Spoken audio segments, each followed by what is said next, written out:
আকাশবাণী কলকাতা। স্থানীয় সংবাদ পড়ছি প্রিয়া বিশ্বকর্মা। প্রথমে বিশেষ বিশেষ খবর। রাজ্য জুড়ে আজ যথোচিত মর্যাদায় রামনবমী পালিত হচ্ছে।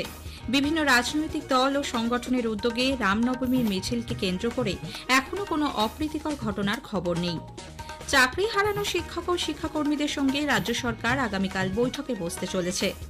গত অর্থবছরে এ রাজ্যে জিএসটি বাবদ জাতীয় হার থেকে বেশি অর্থ আয় হয়েছে বলে মুখ্যমন্ত্রী জানিয়েছেন। সিপিআইএম এর নতুন সাধারণ সম্পাদক হয়েছেন এম.এ. বেবি। আগামী 24 ঘণ্টায় রাজ্যের প্রতিটি জেলাতেই বিক্ষিপ্ত বৃষ্টির পূর্বাভাস দেওয়া হয়েছে। আসছি বিস্তারিত খবরে। রাজ্য জুড়ে আজ যথোচিত মর্যাদায় রামনবমী পালিত হচ্ছে। রামনবমীর মিছিলকে কেন্দ্র করে কোনো জায়গা থেকেই এখনও পর্যন্ত কোনো অপ্রীতিকর ঘটনার খবর পাওয়া যায়নি। কলকাতা সহ জেলাগুলিতে একাধিক সংগঠনের পক্ষ থেকে শোভাযাত্রা ও মিছিলের আয়োজন করা হয়। মধ্য কলকাতার গিরিশ পার্কে রাম মন্দিরে সকাল থেকে চলছে পূজার্চনা। হাওড়ার শিবপুরে আইআইইএসটি মেন গেটের সামনে থেকে বিকেলে বিশ্ব হিন্দু পরিষদের শোভাযাত্রা শুরু হয়ে বেতাইতলা, শিবপুর বাজার, ট্রাম ডিপো, মল্লিক ফটক হয়ে রামকৃষ্ণপুর ঘাটে এসে শেষ হয়। এদিকে অঞ্জনীপুত্র সেনার পক্ষ থেকে আয়োজিত শোভাযাত্রা হাওড়ার কাজীপাড়ার নরসিংহ মন্দির থেকে জিটি রোড হয়ে ময়দানে এসে শেষ হয়। মিছিলে অংশ নেন কেন্দ্রীয় প্রতিমন্ত্রী বিজেপির রাজ্য সভাপতি সুকান্ত মজুমদার। উত্তর 24 পরগনার নিউ টাউনে বাইক মিছিল করেন বিজেপি নেত্রী লকেট চট্টোপাধ্যায়। যোগ দেন রাজ্যসভার সাংসদ শ্রমিক ভট্টাচার্য, প্রাক্তন সাংসদ অর্জুন সিং। বারাসাতে রামনবমীর মিছিলে যোগ দেন বিজেপির রাজ্য সভাপতি সুকান্ত মজুমদার ও অভিনেতা মিঠুন চক্রবর্তী। সুকান্ত মজুমদার বলেন, 2026-এ বাংলায় রামরাজ্য প্রতিষ্ঠা হবে। মুখ্যমন্ত্রী বৈষম্যমূলক আচরণ করছেন বলে অভিযোগ করেন তিনি। মিছিল ময়না চেকপোস্টে শুরু হয়ে কাছারি ময়দানে গিয়ে শেষ হয়।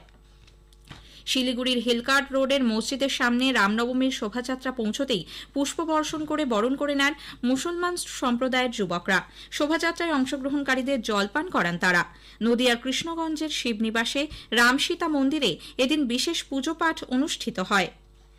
রামনবমী উদযাপন কমিটির উদ্যোগে বর্ধমান শহরের কার্জন গেট চত্বরে রামলালার মূর্তি বসিয়ে পূজার্চনা হয়।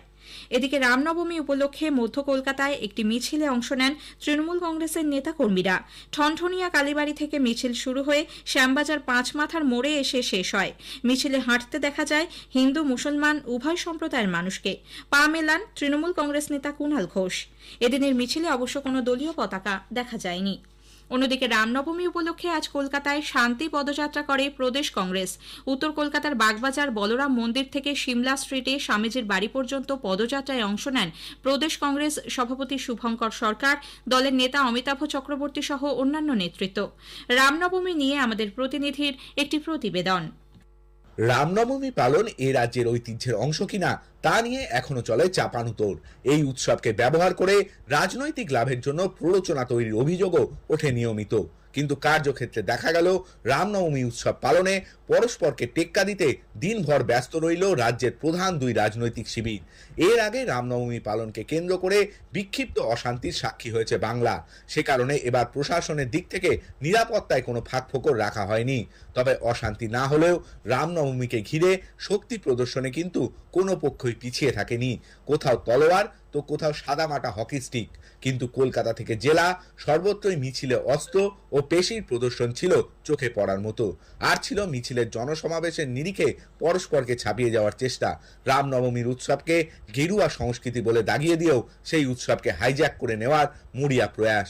অভিরূপ ভট্টাচার্য, আকাশবাণী সংবাদ, কলকাতা। অন্যদিকে রামনবমীর মিছিলে পুরুলিয়ার বিজেপি সাংসদ জ্যোতির্ময় সিং মাহাতো অস্ত্র নিয়ে হাঁটায় বিতর্ক তৈরি হয়েছে। তৃণমূল কংগ্রেস জেলা সভাপতি সৌমেন বেলথরিয়ার অভিযোগ, আদালতের রায়কে অমান্য করেছেন সাংসদ। যদিও সাংসদের দাবি, দুষ্টের দমন এবং মানুষকে রক্ষার বার্তা দিতেই প্রতীকী অস্ত্র নিয়ে হেঁটেছেন তিনি। বর্ধমানের কার্জন গেট এলাকাতেও রামনবমীর মিছিলে বিজেপি নেতার হাতে অস্ত্র দেখা যায়। পুলিশ সেই অস্ত্র কাটতে গেলে দুপক্ষের ধস্তাধস্তি বাধে।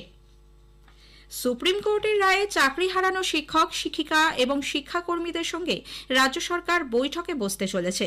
উদ্ভূত পরিস্থিতিতে কী পদক্ষেপ নেওয়া যায় তা নিয়ে আলোচনা করতে মুখ্যমন্ত্রী মমতা ব্যানার্জির পৌরোহিত্যে আগামীকাল কলকাতার নেতাজি ইনডোর স্টেডিয়ামে দুপুর 12:30 নাগাদ প্রস্তাবিত এই বৈঠকে উপস্থিত থাকার জন্য চাকরি হারানো শিক্ষক শিক্ষিকা ও শিক্ষাকর্মীদের আমন্ত্রণ জানানো হয়েছে।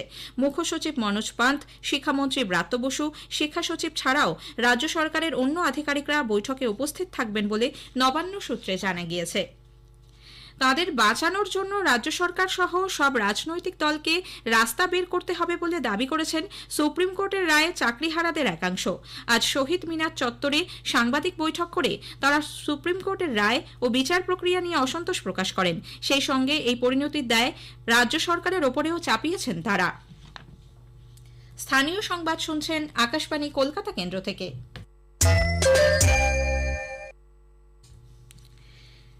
রাজ্য সরকার গত অর্থবছরে পণ্য পরিষেবা কর বাবদ 4,808 কোটি টাকা আয় করেছে।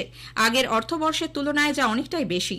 জাতীয় স্তর 9.44% থেকে এই হার 2% বেশি বলে মুখ্যমন্ত্রী মমতা ব্যানার্জি আজ এক্স হ্যান্ডেলে জানিয়েছেন।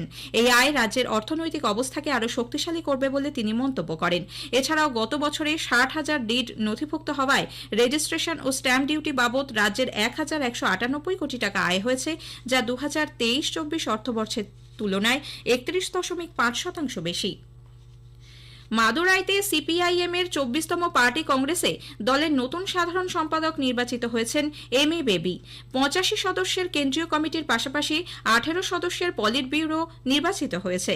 কেন্দ্রীয় কমিটিতে এ রাজ্য থেকে 5 জন, মীনাক্ষী মুখার্জি, কনিনিকা ঘোষ, দেবব্রত ঘোষ, সৈয়দ হোসেন এবং সমন পাঠক নবনির্বাচিত হয়েছেন।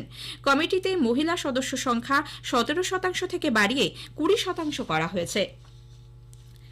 প্রাক্তন রাষ্ট্রপতি রামনাথ কোবিন্দ আজ উত্তর 24 পরগনার আগরপাড়ায় রামকৃষ্ণ বিবেকানন্দ মিশন ব্যারাকপুরের গোল্ডেন জুবিলি ভবনের উদ্বোধন করেছেন। অনুষ্ঠানে প্রাক্তন রাষ্ট্রপতি বলেন, রামকৃষ্ণ বিবেকানন্দ মিশন স্বামী বিবেকানন্দের আদর্শে নিঃস্বার্থভাবে দুস্থ আর্ত মানুষদের সেবায় কাজ করে চলেছে। বিধানসভায় পাশ হওয়া রামকৃষ্ণ বিবেকানন্দ মিশন বিশ্ববিদ্যালয় বিল অনুমোদনের জন্য রাজ্যপাল সিভি আনন্দ বোসের কাছে তিনি আবেদন জানাবেন বলেও প্রাক্তন রাষ্ট্রপতি জানান। सही मायने में इसी को हम कहते हैं जो संविधान में कहा गया है, इक्वल अपॉर्चुनिटी, सभी को इक्वल अपॉर्चुनिटी। और कितना आज का सुखद संयोग, इतिहास में ऐसे बहुत कम दिन आते हैं, जीवन में भी ऐसे बहुत कम दिन आते हैं कि जब प्रभु राम के पूर्ण जन्म तिथि हो, नवरात्रि का समापन हो और रामकृष्ण विवेकानंद विद्यालय का गोल्डन जुबली का अवसर हो, और उन सबसे बढ़कर के जो यहाँ पर मानवता के लिए सोचते हैं, उन सभी का एक वर्ग यहाँ पर उपस्थित हो, ताकि हम आगे चल कर के एक सेवा भाव जो स्वामी रामकृष्ण मिशन हो, उनके पश्चात स्वामी विवेकानंद जी का जो एक आदर्श रहा है वो मानव सेवा। রামকৃষ্ণ বিবেকানন্দ মিশনের সম্পাদক স্বামী নিত্যরূপানন্দ বলেন, স্বামী নিত্যানন্দের স্বপ্নকে এগিয়ে নিয়ে যেতেই তাঁরা কাজ করছেন। রামনবমী শুভ লগ্নে আজকে রামকৃষ্ণ বিবেকানন্দ মিশন ব্যারাকপুরের 50তম বর্ষ উপলক্ষে একটা গোল্ডেন জুবিলি বিল্ডিং উদ্বোধন হলো এবং ভারতের মাননীয় প্রাক্তন রাষ্ট্রপতি শ্রী রামনাথ কোবিন্দজি তিনি উদ্বোধন করলেন। যে কাজ স্বামী নিত্যানন্দ মহাশয় শুরু করেছিলেন 1976 সালে, আজকে আমরা এটা করতে পেরে খুশি যে তার একটা স্বপ্ন ছিল একটা ইউনিভার্সিটি হোক, তার বিল্ডিং হয়েছে, বিল পাস হয়েছে, এখন রাজ্যপালের অনুমোদন অপেক্ষা হচ্ছে। শুধু ইউনিভার্সিটি নয়, যে আমরা মহারাজের কাজ আরো এগিয়ে নিয়ে যেতে চাই, গরিব মানুষের কল্যাণে আরো অনেক কাজ করতে পারবো। দক্ষিণ পূর্ব বঙ্গোপসাগরে একটি ঘূর্ণাবর্ত তৈরি হয়েছে, যার ফলে আগামী 48 ঘন্টায় একটি নিম্নচাপ তৈরি হওয়ার সম্ভাবনা রয়েছে বলে জানিয়েছে আলিপুর আবহাওয়া দপ্তর। আগামী 24 ঘন্টায় রাজ্যের প্রতিটি জেলাতেই বিক্ষিপ্ত বৃষ্টির পূর্বাভাস। পশ্চিমের জেলাগুলিতে রয়েছে শিলাবৃষ্টির সম্ভাবনাও। আলিপুর আবহাওয়া দপ্তরের অধিকর্তা সোমনাথ দত্ত জানিয়েছেন, সারা সপ্তাহ জুড়েই বিভিন্ন জেলায় বৃষ্টি হবে। ঘূর্ণাবর্তর প্রভাবে আগামী 48 ঘন্টাতে একটি নিম্নচাপ অঞ্চল ফর্ম করতে পারে। এবারের স্পটলাইটের বিষয় টিবি মুক্ত ভারত। পশ্চিমবঙ্গ সরকারের স্বাস্থ্য ও পরিবার কল্যাণ দপ্তরের senior medical officer doctor Swapna মুখোপাধ্যায়ের সঙ্গে কথা বলেছেন কল্যাণ লাহা। আকাশবাণী কলকাতার সংবাদ বিভাগ প্রযোজিত এই অনুষ্ঠানটির দ্বিতীয় পর্ব শোনা যাবে সঞ্চয়িতা প্রচার তরঙ্গে আজ রাত 8:30টায়। শেষ করার আগে স্থানীয় সংবাদের বিশেষ কিছু অংশ আরও একবার। রাজ্য জুড়ে আজ যথোচিত মর্যাদায় রামনবমী পালিত হচ্ছে। বিভিন্ন রাজনৈতিক দল ও সংগঠনের উদ্যোগে রামনবমীর মিছিলকে কেন্দ্র করে এখনও কোনো অপ্রীতিকর ঘটনার খবর নেই। চাকরি হারানো শিক্ষক ও শিক্ষাকর্মীদের সঙ্গে রাজ্য সরকার আগামীকাল বৈঠকে বসতে চলেছে। সিপিআইএম এর নতুন সাধারণ সম্পাদক হয়েছেন এম এ বেবি। স্থানীয় সংবাদ শেষ